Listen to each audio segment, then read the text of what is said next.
الحمد لله رب العالمين والصلاة والسلام على سيد المرسلين نبينا محمد وعلى آله وصحبه أجمعين أما بعد فقد قال الله عز وجل في كتابه الكريم أعوذ بالله من الشيطان الرجيم إن الدين عند الله الإسلام۔ محترم بھائیو، اللہ رب العالمین نے ہمیں اس دنیا میں جینے کے لیے جو ضابطۂ حیات دیا ہے، زندگی گزارنے کے لیے جو اصول و قوانین دیے ہیں، اسی ضابطۂ حیات کا نام اسلام ہے۔ اسلام یہ فطرت کے عین مطابق ہے۔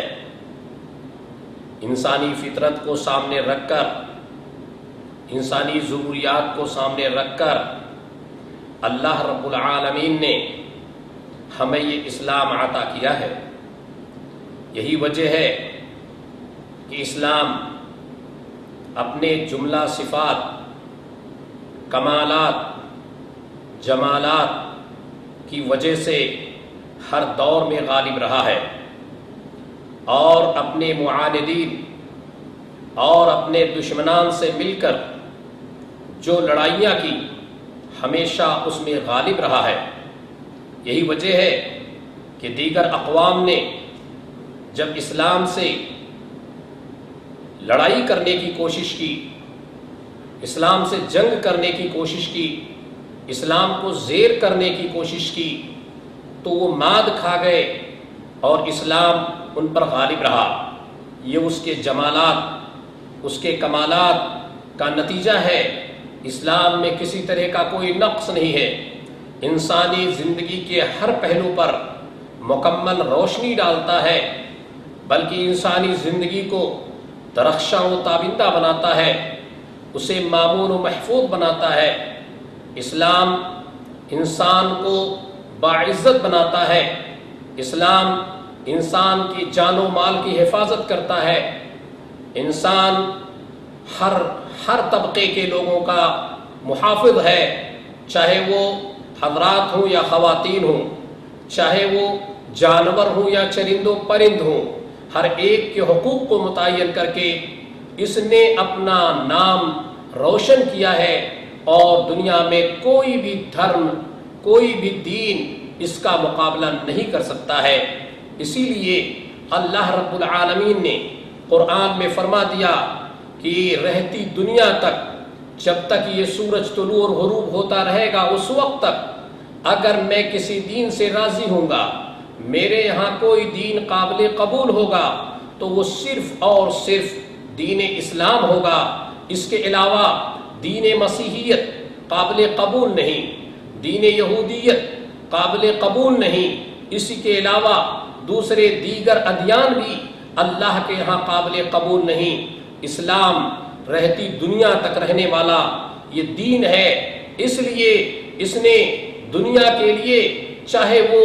افریقہ کی دنیا ہو، چاہے وہ ایشین کنٹریز ہو، یا دنیا کا کوئی بھی حصہ ہو، دنیا کا کوئی بھی خطہ ہو، ہر خطے سے اسلام مکمل طور پر ان کی رہنمائی کرتا ہے، ان کے ہر پہلو پر گفتگو کر کے اسلام ان کی ہر زندگی کے ہر پہلو کو درخشاں بناتا ہے۔ اللہ نے کہا کہ دیکھیے، میرے نزدیک اگر کوئی دین قابل قبول ہے تو وہ دین اسلام ہے۔ اس دین کی حقانیت، اس کے کمال و جمال کو دیکھتے ہوئے اللہ نے اسی دین کو پسند کیا ہے، اور قیامت تک کے لیے جتنے دین تھے سب کو منسوخ کر کے اس دین کو ناسخ بنایا ہے۔ اس لیے اللہ نے اسی دین کو پسند کیا ہے، اور یہ اعلان کر دیا وَمَن يَبْتَغِ غَيْرَ الْإِسْلَامِ دِينًا فَلَن يُقْبَلَ مِنْهُ وَهُوَ فِي الْآخِرَةِ مِنَ الْخَاسِرِينَ۔ اللہ نے یہ بھی اعلان کر دیا، جو اس دین اسلام کے علاوہ کسی اور دین کی جستجو کرے گا، کسی دین کو تلاش کرے گا، کسی دین پر جانے کی کوشش کرے گا، تو وہ اللہ کے ہاں قابل قبول ہرگز نہ ہوگا، اور وہ ایسا شخص، ایسا کرنے والا شخص آخرت میں گھاٹا اٹھانے والا ہوگا۔ اس لیے پتہ یہ چلا کہ آج جو لوگ یہودیت کا دعویٰ کرتے ہیں، آج جو لوگ دین مسیحیت کا دعویٰ کرتے ہیں، دین محمد کے آ جانے کے بعد ان کا کوئی مقام نہیں ہے۔ ہاں، دین یہودیت سے، شریعت یہودیت سے، شریعت موسویت سے، شریعت ابراہیمیت سے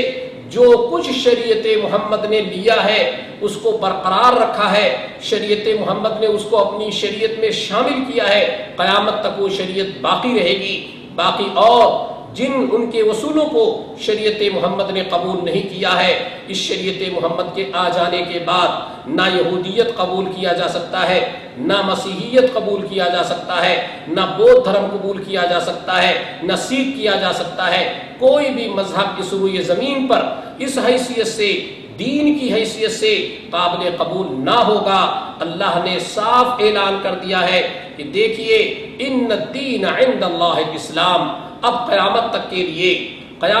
کے لیے اس روئے زمین پر جو